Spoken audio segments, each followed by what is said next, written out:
ধূলিকণাময় যিদিনা মৰিম মই সেইদিনা বাৰু জগতৰ কেনি হানি হ'ব মৰিলো নে আছো মই এই কথা কেনো পৃথিৱীৰ কিমানে জানিব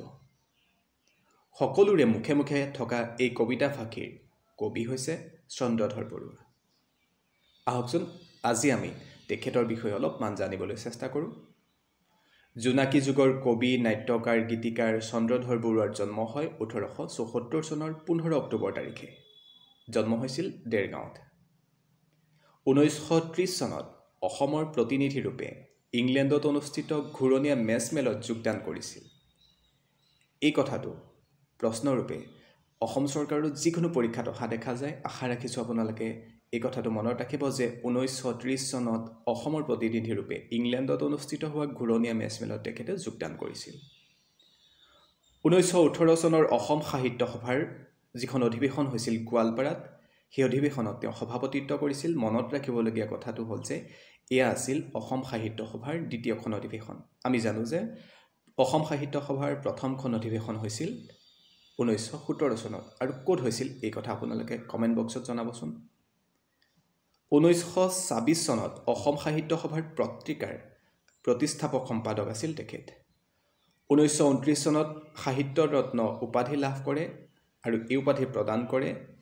কামৰূপ সঞ্জীৱনী সভাই তেখেতৰ কাব্য সংকলন হৈছে ৰঞ্জন কামৰূপা জীয়ৰী ইত্যাদি আৰু নাট সংকলন হৈছে মেঘনাদ বধ ভাগ্য পৰীক্ষা তিলোত্তমা সম্ভৱ আহোম সন্ধ্যা অসমৰ ইমূৰৰ পৰা সিমূৰলৈকে প্ৰচলিত খণ্ডবাক্য ফকৰা যোজনা গোটাই ৰত্নকোষ নামেৰে এখন সংকলনৰ কাম কৰিছিল তেখেতে এই সংকলনখন প্ৰস্তুত কৰিবলৈ প্ৰায় 20 বছৰ সময় লাগিছিল অৱশ্যে এই ৰত্নকোষ নামৰ গ্ৰন্থখনি মৰণোত্তৰভাৱেহে প্ৰকাশ পায় চন্দ্ৰধৰ বৰুৱাৰ মৰণোত্তৰভাৱে প্ৰকাশ পোৱা গ্ৰন্থখনিৰ নাম কি এই প্ৰশ্ন আহিব পাৰে বা ৰত্নকোষ কাৰ ৰচনা এই প্ৰশ্নও অহা দেখা যায় জোনাকী যুগৰ কবি নাট্যকাৰ চন্দ্ৰধৰ বৰুৱাৰ 1961 চনত মৃত্যু হয় আজি আমি আপোনালোকক চন্দ্ৰধৰ বৰুৱাৰ বিষয়ে জনালো এনেদৰে আমি বছা 100জন অসমীয়াৰ বিষয়ে আপোনালোকক জনাবলৈ চেষ্টা কৰিম আশা কৰোঁ আপোনালোকে ভিডিঅ'টো চাই ভাল পালে যদি ভাল পালে এই ভিডিঅ'টো আপোনালোকৰ বন্ধু বান্ধৱীলৈ শ্বেয়াৰ কৰি দিব